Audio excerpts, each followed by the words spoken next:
কখনো জুলুম করবেন না, জুলুম বড় ভয়াবহ জিনিস, জুলুম বড় ভয়াবহ জিনিস। কখনো আমানতের খেয়ানত করবেন না, যখনই খেয়ানত বেড়ে যাবে আল্লাহর আযাব তখনই আসবে। নবীজি সাল্লাল্লাহু আলাইহি ওয়াসাল্লাম বসা, তো একজন সাহাবী লাতবিয়া রাদিয়াল্লাহু তাআলা আনহু, আর আরেকটা বর্ণনা আসছে ওনার নাম ছিল উতবিয়া। তো আল্লাহ নবী বললেন যে অমুক গোত্রের কাছে যাও, যাওয়ার পরে কিছু জাকাতের টাকা ওখানে পাওয়া যাবে, এই জাকাতটা কালেকশন করে নিয়ে আস।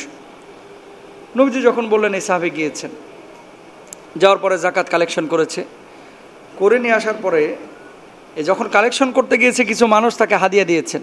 এই হাদিয়াটা নেওয়ার পরে নবীজির কাছে এসে এক পাশে জাকাতের টাকাগুলো আর এক পাশে এই হাদিয়াগুলো, আল্লাহর নবী এগুলো জাকাতের টাকা আমি তুলছি আর এটা আমার জন্য হাদিয়া এলাকার মানুষ দিছে।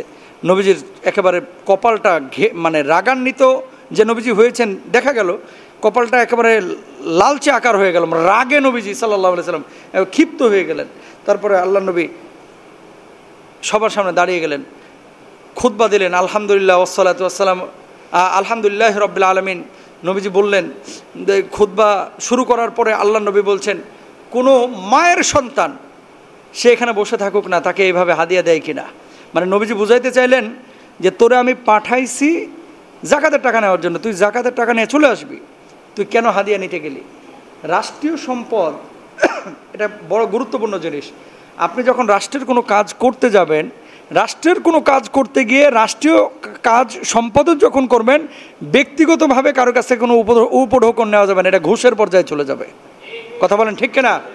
যেটা হয় আর কি, ভূমি অফিসে, ওই বিআরটি এতে, তারপরে ওয়াসা ভবনে, এরকম হয় না যে গ্রাম থেকে আইছে মাশাল্লাহ দুইটা দেশি বড় বড় মোরগ নিয়ে এসে, কার লাগে? স্যারের লাগে।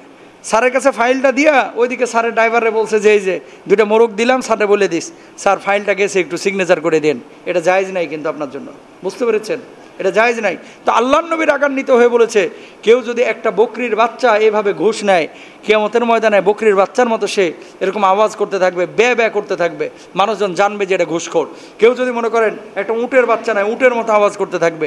কেউ যদি মনে করেন এক টুকরা হারাম এরকম গ্রহণ করে, আল্লাহ সুবহানাহু ওয়া তাআলা এটাকে স্তবক জমিনের মতো ভারতের একটা সম্পদ বানায় দেয়, তার গলার মধ্যে ঝুলাইয়া দেবে, এরকম আযাব দিবে, শাস্তি দিবে। সুতরাং কেউ আমরা রাষ্ট্রীয় সম্পদ এভাবে নষ্ট করব না, ইনশাআল্লাহ বলেন।